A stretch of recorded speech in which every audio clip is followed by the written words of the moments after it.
the two psalms that unlock God's power. When your world falls apart, have you ever felt it? That deep, unsettling feeling of being adrift in a storm you didn't see coming. One moment, the sea is calm, and the next, the waves of life are crashing over you. It might be the pressure at work, the health of a loved one, a financial crisis that seems to have no end, or simply the quiet, gnawing hum of anxiety that follows you into the night. We build walls to protect ourselves, walls of routine, financial security, and relationships. But what happens when the very ground beneath those walls begins to shake? What happens when the mountains we trusted, the foundations we thought were unshakable, begin to tremble and fall into the heart of the sea? This isn't just poetry, it's the raw experience of human vulnerability. In these moments, our soul cries out for one thing above all else: refuge, and a safe place, a shelter from the storm, a fortress whose walls will not fail. We search for it everywhere, in distractions, in the approval of others, in our own strength, only to find temporary shelters built on shifting sand.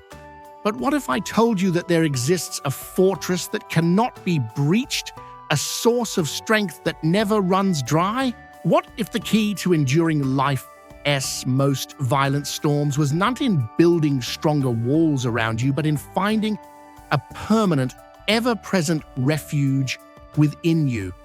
This brings us to the great question we will explore today. Where do we find true, unshakable solace when our world is falling apart?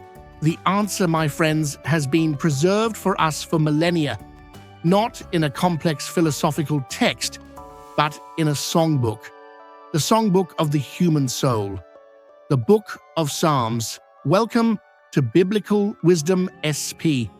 Today we embark on a profound journey into the heart of God's presence, exploring how two of the most powerful psalms ever written, Psalm 46 and Psalm 23, provide a divine blueprint for finding comfort and strength in the nearness of God. Let's begin with the thunder. Let's begin with the earthquake. Let's turn to Psalm 46. The psalmist, likely a son of Korah, writing for a nation in turmoil, doesn't start with a gentle whisper.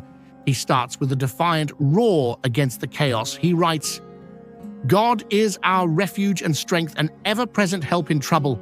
Therefore we will not fear, though the earth give way and the mountains fall into the heart of the sea, though its waters roar and foam and the mountains quake with their surging." Stop for a moment and absorb the sheer scale of this imagery. This isn't about a bad day at the office. This is cosmic-level deconstruction. The very symbols of stability, the earth, the mountains, are being undone. This is the psalmist looking at the absolute worst-case scenario, the complete collapse of his known world, and making a radical declaration of faith. To truly understand the power here, we need to dig into the original Hebrew. The word for refuge is machaseh. This isn't just a casual shelter, like stepping under an awning to avoid the rain. A machaseh is a fortified place of refuge, a stronghold you flee to when under attack.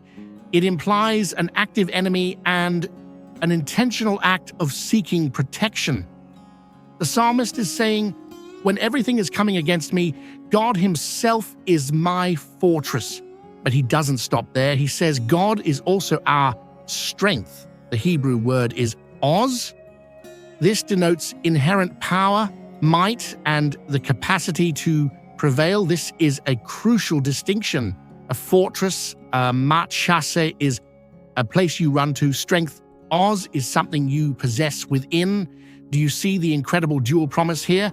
God is both our external protection and our internal power.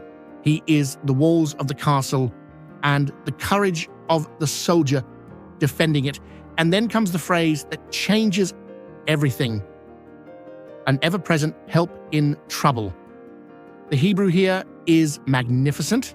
It could be translated as a help very readily found. He isn't a distant God we have to beg for aid. He is not a king who might be too busy to see us. His presence, his help is the most immediate and accessible reality in our moment of trouble. He is found in the trouble, not just after it. This is why the psalmist can say, "Therefore, we will not fear." This is not a denial of the scary reality. The waters are roaring, the mountains are quaking. The fear is a natural response. But the psalmist's decision, his act of will, is to place his trust not in the stability of the circumstances, but in the character of God. The foundation of his peace is not the solid ground beneath his feet, but the ever-present God who holds him. Think about your own life. What are the mountains in your life? Your career, your health, your family's well-being? We all have them. Things we see as permanent fixtures of our world, and we all know the terror that comes when one of them begins to quake. The diagnosis, the layoff, the betrayal. The psalm gives us permission to acknowledge the terror of that shaking, but it refuses to let us be defined by it. It points us to a higher reality. This first part of Psalm 46 is a declaration of defiance in the face of chaos. It's a statement of where we plant our flag. Before we can feel the comfort, we must first decide where we will seek our refuge. It's a cognitive choice, a declaration of allegiance. We are choosing to run to God, our machaseh, and draw on his oz, his strength. But this raises an even deeper question. It's one thing to declare this in a moment of faith. It's another thing to live in that peace when the waters are still roaring and foaming all around you. How does one actually experience this serenity amidst the surge? The psalm seems to offer a paradox, an earth-shattering crisis on the outside and a profound stillness on the inside. How is this possible?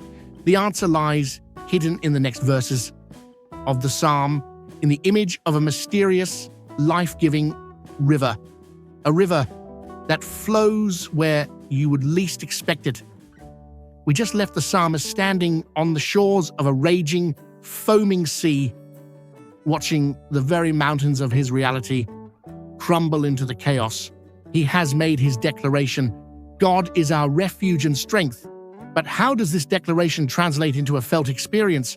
How do you quiet a heart that is pounding with the rhythm of the storm? This is where Psalm 46 takes a breathtaking turn.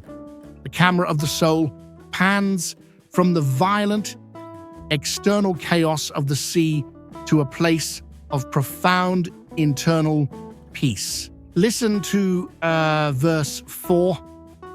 There is a river whose streams make glad the city of God, the holy place where the Most High dwells. What a stunning shift in imagery. Outside the walls, the mountains are collapsing, but inside the city of God, the very core of our being where he dwells, there is not chaos, but a river. Notice the qualities of this river. Its streams don't roar. They make glad. They bring joy, life, and refreshment. In ancient times, a city's water source was its lifeblood, especially during a siege. An external enemy could cut off food, but a city with its own spring or river could endure. This river is a powerful metaphor for the Holy Spirit, for the constant, quiet, life-sustaining presence of God that flows from within the believer. The world can be in utter turmoil. A besieging army of problems can surround you, but if you have this river flowing within you, you have a source of joy and life that circumstances cannot touch. The Apostle Paul would later echo this, speaking of the peace of God, which transcends all understanding. This is that peace. It doesn't make sense to the outside world. How can you have joy when you've just lost your job? How can you be glad when you're facing a frightening diagnosis? Because your gladness is not drawn from the broken cisterns of the world, it is drawn from the ever-flowing river of God's presence within you. The psalmist continues, emphasizing the source of this security. God is within her, she will not fall. God will help her at break of day. Psalm 46:5. The stability of the city doesn't come from the thickness of its walls, but from the identity of its inhabitant. God is within her. This is the anchor. Because he is in the city, it will not fall. It cannot be moved. This shifts our security from our own efforts to God's faithfulness. Our job isn't to hold the city walls up through sheer willpower. Our job is to recognize and rely on the one who dwells within, and notice the timing of the help. At break of day, this speaks to the hope that dawns even after the darkest night. It's a promise that weeping may endure for a night, but joy comes in the morning. God's help is certain, and it will arrive at the perfect time, just as the sun rises, dispelling the shadows of fear and despair. Now, after establishing this internal reality, the river of peace within the city of God, the psalmist pans the camera back out to the chaos, but with a new perspective. Nations are in uproar, kingdoms fall. He lifts his voice, the earth melts. Psalm 46:6. Before, the earth was giving way due to chaos. Now, the earth melts at the sound of God's voice. The same event, the melting of the earth, is seen through two different lenses. One is the lens of fear and chaos. The other is the lens of God's sovereign power. God is not a passive observer of the chaos. He is in command of it. The very things that threaten us are subject to his authority. His voice is the ultimate power in the universe. This brings us to the central, most famous command in the entire psalm, a verse that has been a balm to anxious souls for centuries. Verse 10, "Be still and know that I am God. I will be exalted among the nations. I will be exalted in the earth." Let's not rush past this. What does it truly mean to be still? The Hebrew word here is rapha. It doesn't mean to simply be silent or inactive. It has a much more profound meaning: to let go, to release, to relax your grip. It's the image of dropping your weapons in the middle of a battle. It is an active, intentional cessation of striving. God is saying, stop trying to fix this in your own strength. Stop running the frantic calculations in your mind. Release your white-knuckled grip on the situation. Cease your striving. And in that quiet, surrendered space, know me. Recognize who is truly in control. To know here is not intellectual knowledge, it's yada in Hebrew, a deep, experiential, intimate knowing. So the command is this: let go, and in that act of surrender, you will experience me as God. You will see my power. You will understand my sovereignty. This is the practical key to finding the comfort we've been seeking. The comfort doesn't come from the storm ceasing. The comfort comes when we stop fighting the storm and instead turn our full attention to the God who commands the storm. It's a radical transfer of trust from our own ability to God. So we have seen God as a mighty fortress and a life-giving river. We have been commanded to be still and let go, but this can feel impersonal. A fortress protects a city, a river nourishes a population. But what about when the pain is intensely personal? What about the lonely grief that feels like a valley with shadows too deep to navigate? What happens when the trouble isn't a national crisis, but a private agony of the heart?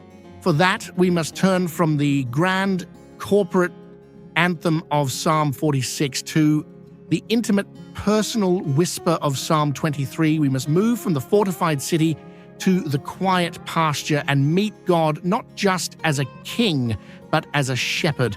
What does his presence look like? Not in the crash of falling mountains, but in the terrifying silence of the darkest valley. In our journey so far, we have stood in awe of God as our mighty fortress, our machaseh, and have felt the gladness of the inner river of his presence, even as the world quakes. We have heard the divine command to be still, to release our striving, and to know in our core that he is God. This is the comfort of God for the community, for the nation, for the city of God. But the human experience of suffering is often not communal. It is intensely, achingly personal. It's the solitary hospital room, the empty chair at the dinner table, the quiet despair that no one else can see. For this, God gives us a different song, a different picture. We move from the majestic corporate worship of Psalm 46 to the most intimate and beloved of all Psalms, Psalm 23. If Psalm 46 is a national anthem of faith, Psalm 23 is a personal lullaby of trust.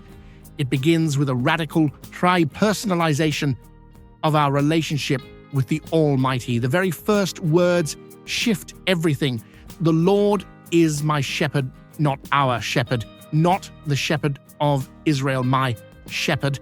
David, the king, the warrior, the poet, reduces his identity to its most fundamental need. He's a sheep, and he has a shepherd. A sheep's entire existence, its provision, its protection, its direction, depends on the shepherd. By saying, "The Lord is my shepherd," David is making the most profound statement of dependence and trust possible. And because the Lord is his shepherd, the immediate consequence is this: I shalln't want, or as some translations put it, I lack nothing. This is not a promise of material wealth. It's a statement of ultimate contentment. Because my shepherd knows exactly what I need, and because he is all-powerful and all-loving, I can rest in the assurance that every true need will be met. This is the foundation of personal comfort, the deep-seated belief that you are personally and tenderly cared for by the Creator of the universe. From this foundational trust, David paints a picture of serene provision. He makes me lie down in green pastures. He leads me beside quiet waters. He refreshes my soul. Psalm 23:2-3a. Notice the action of the shepherd. He makes me lie down. Sheep will not lie down if they are agitated, fearful, or hungry. The shepherd must first deal with all their fears and meet all their needs. Only then can they rest. This is a beautiful picture of God's work in our lives. He doesn't just point to the green pastures and say, "Go rest." He actively works to quiet our fears, to nourish our souls so that we can rest. The quiet waters here, mi menuha in Hebrew, are literally waters of rest. This echoes the river in Psalm 46, but now it's a personal drinking spot, a place where the shepherd leads me to drink and be restored. This is how he refreshes my soul. But the comfort of the shepherd is not limited to times of peace and plenty. The Christian life is not a constant walk through green pastures. The psalm takes a stark, realistic turn. He guides me along the right paths for his name's sake. Even though I walk through the valley of the shadow of death, I will fear no evil, for you are with me. Psalm 23:3b-4a. This is the heart of the psalm and the core of our study today. Notice the shepherd does not promise to lead us around the valley. He doesn't promise to airlift us over it. He promises to guide us through it. The valley is a necessary part of the journey to higher pastures. It is unavoidable. The valley of the shadow of death, Selmaveth in Hebrew, is a place of deep darkness, terror, and the palpable fear of the end. It represents our darkest trials, grief, disease, depression, betrayal. And in this terrifying place, what is the source of comfort? It's not a change in scenery. The valley is still dark. The shadows are still long. The comfort is found in a single powerful truth: for you are with me. The comfort is not the absence of danger, but the presence of the shepherd. The entire promise hinges on his nearness. I can endure the valley because the one who holds the universe in his hands is walking beside me. How does this shepherd protect and comfort us in the valley? David tells us specifically, "Your rod and your staff, they comfort me." These were the essential tools of a shepherd.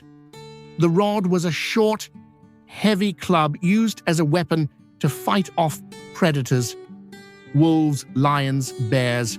It represents God's power to protect us, to defend us from the enemies that seek to destroy us. The staff was a long pole with a crook or hook on the end. It was used to guide the sheep, to pull them back onto the path, and to gently lift a lamb that had fallen. It represents God's gentle guidance, his personal correction, and his tender care. So, in our darkest valley, God's presence is not passive, it is an active comfort. He is both our fierce protector, the rod, and our gentle guide, the staff. He is fighting the battles we cannot see and gently nudging us back to the right path when we stray in our fear and confusion. This is the intimate, hands-on nature of God's presence. He is not watching from a distant hilltop. He is down in the valley with us. We have seen God as a fortress, a river, and a shepherd guiding us through the darkest valley. It would be enough for the story to end there, with us safely emerging from the valley into the sunlight. But God's comfort, David reveals, goes beyond mere survival and protection. It culminates in something audacious, something celebratory, something that happens right in front of the very enemies that once terrified us. The journey doesn't just end in safety, it ends with a feast. What is the ultimate expression of God's comfort? It's a table he prepares for us, and the location of that table will shock you. We have walked with the psalmist from the shaking foundations of the earth into the fortified city of God. We have traded the roar of the sea for the gladness of the river. We have followed the shepherd into the valley of the shadow of death, feeling the comfort of his protective rod and his guiding staff. We have survived, and for many of us, that's what we pray for. God, just get me through this.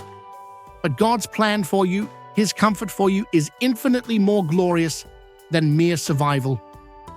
The climax of his care is not just bringing you out of the valley, it's to host a victory banquet for you in the middle of it. This brings us to the breathtaking, triumphant conclusion of Psalm 23. Verse 5, "You prepare a table before me in the presence of my enemies. You anoint my head with oil. My cup overflows." Let this image burn into your mind. The shepherd, having led you through the darkest part of the valley, doesn't just rush you out. He stops, and right there with your enemies, fear, anxiety, depression, grief, the critics, the doubters, still lurking in the shadows, watching, he prepares a feast for you. This is one of the most audacious and powerful pictures of faith in all of Scripture. This is not a picnic after the war is over.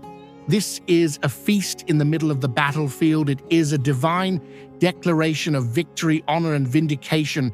God is not ashamed of your struggle. He is not ashamed to be with you in your brokenness. In fact, he chooses that very place to honor you while your enemies watch, powerless to touch you because you are the shepherd's guest. He serves you. He spreads a table. This signifies provision, peace, and fellowship. It says, "You belong to me. You are safe here. Let them watch." And it gets even more personal. "You anoint my head with oil." In the ancient East, anointing a guest's head with fragrant oil was an act of profound hospitality and honor. It was refreshing, healing, and a sign that the guest was cherished. In the dry, wearying journey through the valley, God stops to refresh you, to heal your wounds, to soothe your spirit, and to mark you as His beloved, honored guest. He is restoring your dignity and your joy. Then comes the result of this divine hospitality. My cup overflows. This is not a picture of just enough. This is not a cup filled to the brim. It is overflowing. This speaks of God's extravagant, abundant, overwhelming grace and blessing.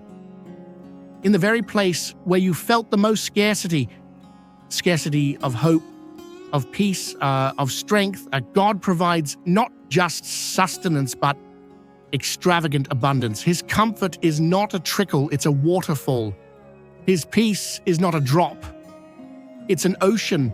Your enemies expected to see you broken and defeated, but instead they witness you being honored, anointed, and blessed beyond measure.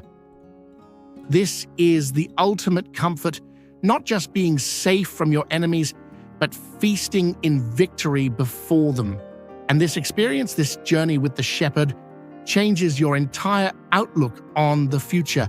The psalm concludes with a declaration of lifelong, relentless goodness. Verse 6, surely goodness and mercy shall follow me all the days of my life. And the Hebrew word for follow here is radaf. This is not a passive, gentle following. Radaf is a powerful active verb, often used to mean to pursue or to chase. David is not saying that goodness and mercy will just kind of tag along behind him. He is declaring with radical confidence that God's goodness and loving kindness will actively hunt him down, pursue him, and chase him every single day of his life, no matter where he goes, no matter if he is on the mountaintop or in the valley. God's goodness is in hot pursuit. What a profound reversal of perspective. We often feel like we are chasing after God's blessing, but the reality of the covenant is that His blessing is chasing after us. And what is the final destination of this pursuit? And I will dwell in the house of the Lord forever. The journey ends where it was always meant to, at home. The ultimate comfort, the ultimate peace is to abide, to live, to dwell permanently in the presence of God. The comfort we experience in the here and now, the fortress, the river, the shepherd, the feast, is just a foretaste of the eternal, unbroken fellowship we will have with Him forever. We have journeyed through chaos and into a quiet stillness. We have walked through the darkest valley and feasted in the face of our fears. This exploration of God's presence in the Psalms is not just an academic study, it is an invitation to find your own refuge, to drink from your own river, to trust your own shepherd. If this journey has moved you, if it has offered you a glimmer of hope or a new perspective on the comfort that is available to you, then I invite you to become part of this community. Click that subscribe button to continue exploring the deep wells of biblical wisdom with us. Give this video a like to help this message of hope reach others who might be lost in their own valley right now. And please leave a comment below. Share which part of these Psalms resonated with you the most. Is it the fortress, the river, the shepherd, the feast? Your testimony is an encouragement to us all. So as we conclude our time together, let's hold on to this profound truth. The comfort of God's presence is not a simple one-dimensional concept. It is a multifaceted, dynamic reality that meets us in every possible circumstance of life. When the world feels like it is collapsing, He is our impenetrable fortress. When our soul is dry and weary, He is the life-giving river within. When we are lost, alone, and terrified in our personal valley, He is the ever-present shepherd who protects and guides us. And when we feel defeated and shamed, He is the gracious host who honors us with a feast of victory. The message of Psalms 46 and 23 is not that life will be free of trouble. The mountains will quake and the valleys will be dark. The promise is infinitely better. It is the promise that you will never ever face them alone. The goal is not the absence of storms, but the overwhelming, undeniable, and ever-present reality of God with you in the storm. May you learn to be still and know that He is God. May you feel His rod and staff comforting you, and may you take your seat at the table He has prepared for you with a cup that overflows, for His goodness and mercy are pursuing you today and all the days of your life until you dwell in His house forever. Continue your journey with us by clicking on the video that YouTube is recommending and continue to feed your knowledge and edify your life. Thank you for joining us on Biblical Wisdom SP. Be blessed and walk in His peace.